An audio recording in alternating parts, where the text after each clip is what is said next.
Hello students. आज हम लोग पढ़ेंगे प्रॉफिट एंड लॉस। इस बार अब हम लोग क्या करेंगे, चैप्टर वाइज क्वेश्चन वाइज करेंगे, ठीक है।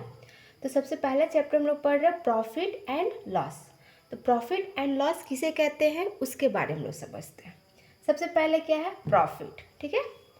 प्रॉफिट में if the selling price of an object that means किसी भी चीज़ वस्तु is more than it's cost price, मतलब अगर जो हम लोग बेचने का प्राइस है किसी चीज़ का और उसका जो खरीदने का प्राइस है उससे जो अधिक रहेगा तो उसे क्या कहेंगे हम लोग, प्रॉफिट, ठीक है। अब हम लोग देख रहे हैं सेलिंग प्राइस कॉस्ट प्राइस क्या है, that means cost price the price at which an object is purchase is called cost price, that means कि शॉर्ट फॉर्म में सीपी। मतलब जब कोई वस्तु को हम लोग खरीदते हैं, क्या करते हैं, जब कोई वस्तु को हम लोग कहीं से खरीदते हैं तो उसे हम जो मूल्य चुकाते हैं उस मूल्य को क्या कहेंगे हम लोग, cost price, that means CP, ठीक है। तो हमें कॉस्ट प्राइस तो समझ में आ गया। अब सेलिंग प्राइस क्या है, selling price the price at which an object is sold is called SP. अगर जब हमारे पास कोई सामान है, जो हम सामान खरीद लिए हैं, ठीक है, और उसे जब हम बेच रहे हैं दोबारा, जैसे कहते हैं ना वस्तुओं का आदान प्रदान, या फिर कोई बिजनेस करता है तो वो अपने घर से तो नहीं देता है कोई चीज़ को, वो कहीं से कच्चा माल को खरीदता है फिर उसको बेचता है। तो जब कोई वस्तु को हम बेचते हैं वो क्या कहलाता है, सेलिंग प्राइस, ठीक है। अब उसमें आ गया प्रॉफिट। तो प्रॉफिट कैसे होगा, सेलिंग प्राइस, जब हमें प्रॉफिट निकालना है तो कैसे निकालेंगे, selling price minus cost price, मतलब जो बेचने का विक्रय मूल्य है, ठीक है। जब हम लोग कोई ऑब्जेक्ट को बेच रहे हैं उसका हम लोग सब्ट्रैक्ट करेंगे किसमें, जो हम लोग कच्चा माल खरीदने में जो हम लोग पूंजी लगाए हैं उसको, तो हमारा क्या निकलेगा, प्रॉफिट, ठीक है। दैट मीन्स प्रॉफिट को हम लोग शॉर्ट में क्या कहेंगे, P is equal to S P minus C P. Pause करिए।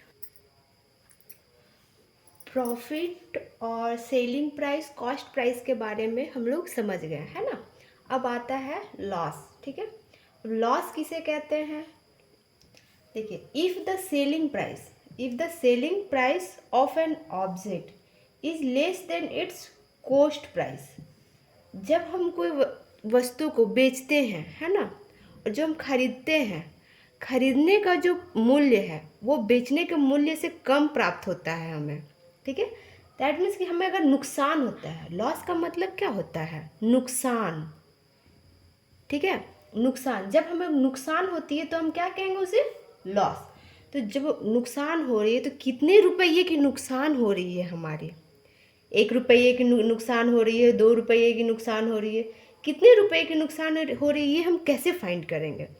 तो उसी चीज़ को फाइंड करने के लिए क्या है, loss. Loss equals to cost price minus selling price, मतलब जो खरीदने का जो हमारा मूल्य है, ठीक है, उसमें से हम जो बेचते हैं यानी कम प्राइस में बेचे उसका मूल्य को क्या कर रहे हैं, इसमें घटा रहे हैं। कॉस्ट प्राइस दैट मीन्स कि इसको हम लिख सकते हैं क्रय मूल्य, ठीक है, हिंदी में। और सेलिंग प्राइस इसे लिख सकते हैं हम विक्रय मूल्य, हिंदी में। अगर इंग्लिश में ये चीज़ नहीं समझ में आ रहा, क्रय मूल्य दैट मीन्स हमारे खरीदने का दाम, ठीक है। सेलिंग प्राइस विक्रय मूल्य यानी जो हम बेच के हमें जो प्राप्त होता है वो मूल्य, ठीक है।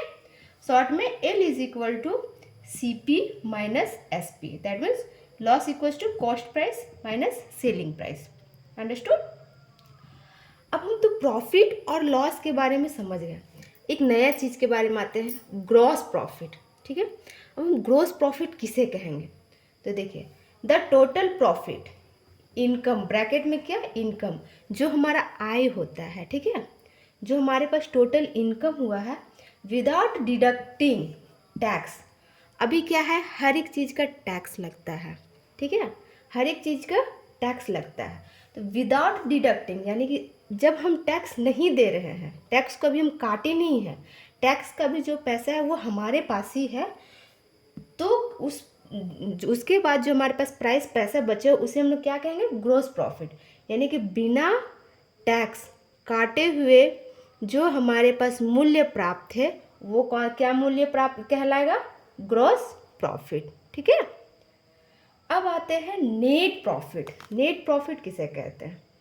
द प्रॉफिट यानी इनकम, जो आय है, after deducting tax is called net profit. After मतलब बाद में, यानी कि जो टैक्स हम देते हैं गवर्नमेंट को या किसी को भी देते हैं, ठीक है, वो टैक्स कटने के बाद में जो हमारे पास पैसा प्रॉफिट होता है, जो इनकम हमारे पास बचता है, ठीक है, वो हम क्या कहेंगे? Net profit. कैसे नेट प्रॉफिट वो होगा? क्योंकि जो हमें टैक्स देना है किसी को, ठीक है, इधर से कच्चा माल लिए, उसका जो पूंजी लगाया, ठीक है, पूंजी लगाने के बाद बेचे, तो वो पूंजी हम साइड में रख दिए कि हाँ ठीक है, पूंजी कटने के बाद मेरे पास इतना रुपया हुआ। उसके बाद हमारे क्या होता है, बिजनेस में टैक्स देना होता है। फिर टैक्स में कितना रुपया देना है? 2 रुपीज़ देना है। तो टैक्स को भी साइड में रखने के बाद जो हमारे पास इनकम होता है वो हमारा क्या कहलाता है? Net profit. ठीक है। आज